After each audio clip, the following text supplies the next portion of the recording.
It's my honor to be here in Moscow for my first time in my life. Большое спасибо, мне очень приятно. Это мой первый визит в Москву, я здесь впервые в жизни. And I was telling our chairman that I'm impressed by such a beautiful and big city. И я уже сказала уважаемому председателю, как меня поразил ваш прекрасный большой город. So I'm very happy to be here and to share my thoughts with my Russian colleagues. И поэтому я еще раз подчеркиваю, что я крайне рад быть здесь. Для меня это большая честь поделиться с вами нашими результатами. So let's start talking about respiratory syncytial virus. Итак, давайте поговорим о респираторно-синциальном вирусе. The summary of my lecture will be as follows. Итак, на слайде представлено краткое содержание моей лекции. I will talk first a little bit about the virus, Сначала мы немножечко поговорим о вирусе как таковом, then epidemiology, о его эпидемиологии, a couple of words about the pathogenesis. несколько слов о патогенезе заболевания. We talk briefly about the treatment of acute bronchiolitis, acute infection. Мы коснемся вопросов терапии острой инфекции. And then we move on to preventive strategies, specifically this new technology that we've been using for the last 10 years. И далее мы перейдем к профилактическим стратегиям, фактически к тому подходу, который мы используем активно очень последние 10 лет. What we call the anti-RSV monoclonal antibodies. И наш подход называется использование моноклональных антител к РСВ. And then finally, I would like to talk about the chronic morbidity induced by RSV. И в конце своей презентации я бы хотел осветить некоторые вопросы, связанные с хронической заболеваемостью в результате РСВ. As you will see, it's very, very important when we think about bronchiolitis and RSV. И это крайне важный вопрос, потому что когда мы рассматриваем с вами вопросы развития бронхиолита РСВ, That is not only the acute disease, the acute infection, but the chronic lung sequela, the chronic pulmonary sequela. важными являются не только острые периоды заболевания, острый период инфекции, но также и хронические последствия, которые активно вызываются этими триггерами. So that is RSV. Итак, вот как выглядит вирус. It's a simple virus. Достаточно простая вирусная It частичка. only has 10 genes. То есть геном состоит всего лишь из 10 участков. And they are very important, two proteins, very, very important. Самыми важными являются два из них. The protein G that allows the virus to attach to the cell. Первым является белок G, который, собственно, обеспечивает присоединение вируса к клетке. And the protein F, of fusion protein, И второй белок – это белок F, белок, который обеспечивает слияние. that allows the virus to get inside the cell. И это, собственно, обеспечивает слияние, попадание вируса в клетку. This is very important. Protein G varies a lot between different viruses. Крайне важным является следующий факт. Белок G является крайне вариабельным между различными типами РСВ-инфекций. On the opposite, protein F is very constant, doesn't change. Но, с другой стороны, белок F никогда не меняется. Он постоянно одинаков, аналогичен во всех типах. So it's a very good target for treatment with antibodies. Поэтому это крайне удачная цель для выбора в качестве терапии моноклональными антителами. Epidemiology. Несколько слов об эпидемиологии. In the United States, bronchiolitis due to RSV is the single most important reason for hospitalization for children less than 1 year of age. Как видите, бронхиолит в Соединенных Штатах является лидирующей основной причиной госпитализации у детей в возрасте до года. You can see that bronchiolitis caused by RSV is the most frequent reason for hospitalization. То есть, еще раз, бронхиолит, вызванный именно РСВ, это самая частая причина госпитализации детей до года.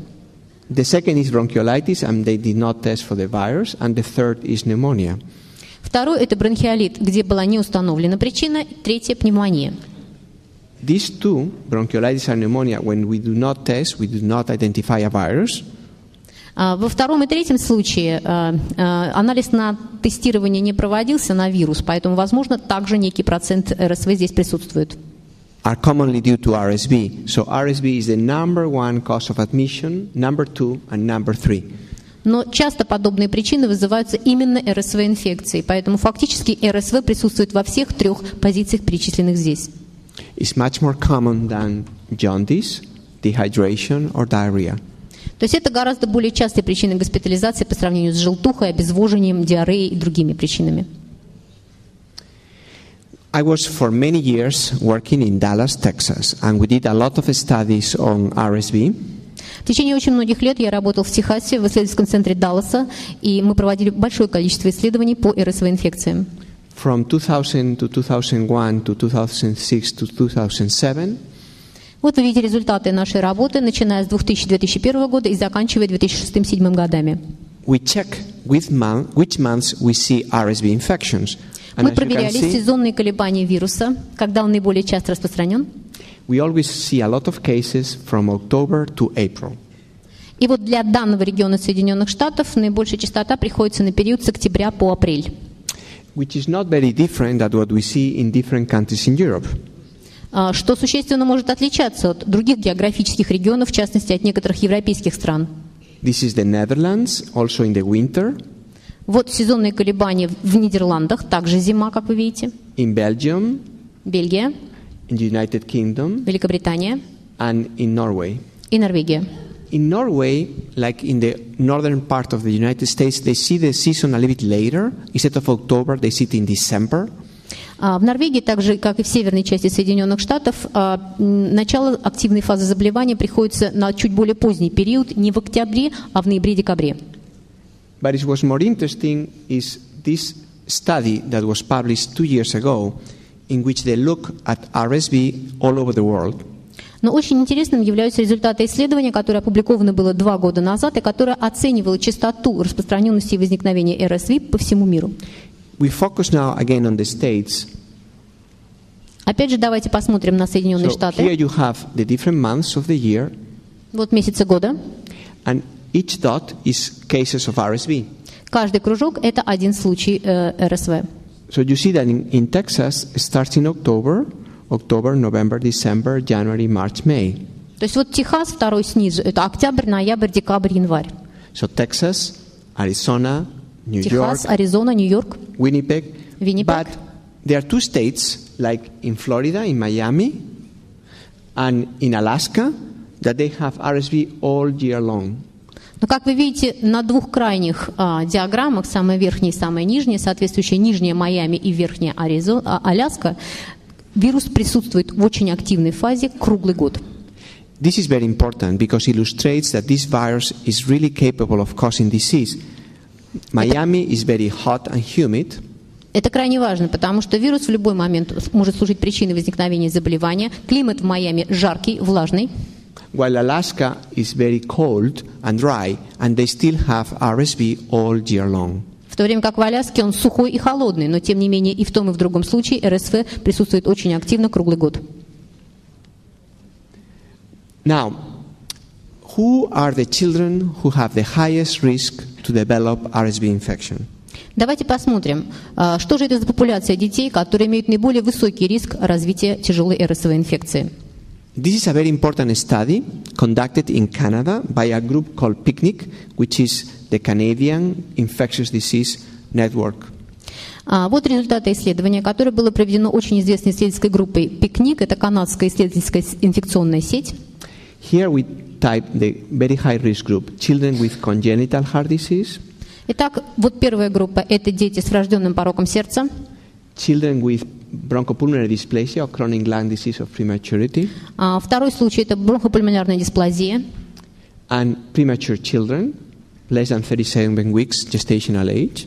недоношенные дети с гестационным возрастом менее 37 недель. And these are the normal kids, term kids. И последняя колонка – это нормальные доношенные дети. So when you look at those who are more likely to be in the ICU, require mechanical ventilation, or even die, are always these 3 groups, the high risk.